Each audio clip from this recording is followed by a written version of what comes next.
This comes 9 days after a truce was signed between warring sides in South Africa, and with subsequent talks in Nairobi promising a way forward on aid access. Under the agreement, the Tigray People's Liberation Front and government forces pledged to revive the provision of aid. However, this was agreed upon without a specific timeline. International agencies have decried an aid blockade since the beginning of the conflict, which the government has denied.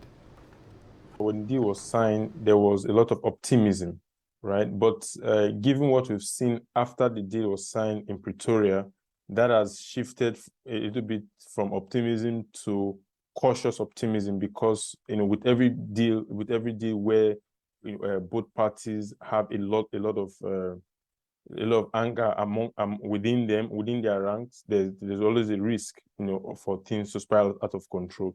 But what is, however, important is that between the deadline, or within the deal and the talks in Nairobi, you could look at a short timeline, and that means that kind of timeline is set to ensure that this deal doesn't fail and the implementation can start immediately. So with the talks in Nairobi, I'm very optimistic that those talks will do a lot of work in terms of implementation, and that will ensure that this deal is a success. The deal, what I've been able to add to a large extent on paper, has been about cessation of hostilities, right?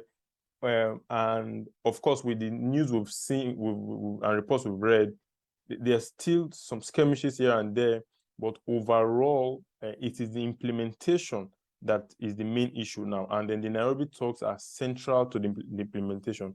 And what they're trying to achieve there is to discuss the specifics around things like humanitarian aid delivery and social services accessibility, and of course, reconstruction.